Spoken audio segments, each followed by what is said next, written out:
Lampstand, Apocrypha in the Garden. Reading from the second book, which I'm calling Judith, verse 10. Chapter 10. Judith. I apologize for any mispronunciation. When Judith had stopped crying out to the God of Israel, and had ended all these words, she rose from where she lay prostrate. She called her maid, and went down into the house where she lived on Sabbaths and on her festal days. She removed the sackcloth she had been wearing, took off her widow's garments, bathed her body with water, and anointed herself with precious ointment. She combed her hair, put on a tiara, and dressed herself in the festive attire that she used to wear while her husband Manasseh was living. She put sandals on her feet, and put on her anklets, bracelets, rings, earrings, and all her other jewelry. Thus she made herself very beautiful, to entice the eyes of all the men who might see her. She gave her maid a skin of wine and a flask of oil, and filled a bag with roasted grain, dried fig cakes, and fine bread. Then she wrapped up all her dishes and gave them to her to carry.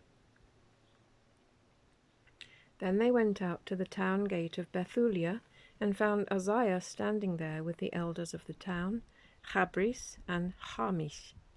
When they saw her transformed in appearance and dressed differently, they were very greatly astounded at her beauty, and said to her, "May the God of our ancestors grant you favor and fulfill your plans, so that the people of Israel may glory and Jerusalem may be exalted." She bowed down to God. Then she said to them, "Order the gate of the town to be opened for me, so that I may go out and accomplish the things you have just said to me." So they ordered the young men to open the gate for her as she requested. When they had done this, Judith went out, accompanied by her maid. The men of the town watched her until she had gone down the mountain and passed through the valley, where they lost sight of her.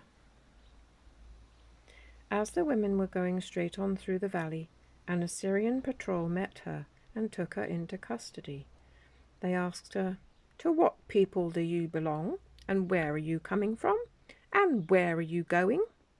She replied, "I am a daughter of the Hebrews, but I am fleeing from them, for they are about to be handed over to you to be devoured. I am on my way to see Holofernes, the commander of your army, to give him a true report.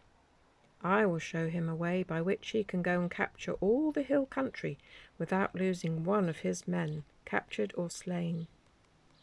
When the men heard her words and observed her face, she was in their eyes marvelously beautiful. They said to her, "You have saved your life by hurrying down to see our Lord. Go at once to his tent. Some of us will escort you and hand you over to him. When you stand before him, have no fear in your heart, but tell him what you have just said, and he will treat you well." They chose from their number 100 men to accompany her and her maid, and they brought them to the tent of Holofernes. There was great excitement in the whole camp, for her arrival was reported from tent to tent. They came and gathered around her as she stood outside the tent of Holofernes, waiting until they told him about her. They marveled at her beauty and admired the Israelites, judging them by her.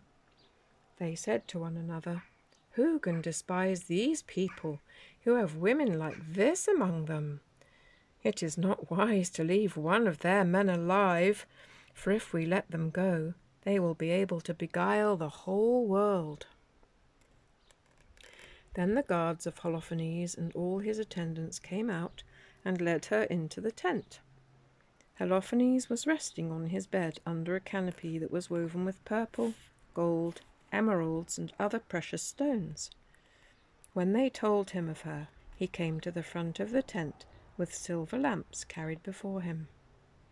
When Judith came into the presence of Holofernes and his attendants, they all marveled at the beauty of her face.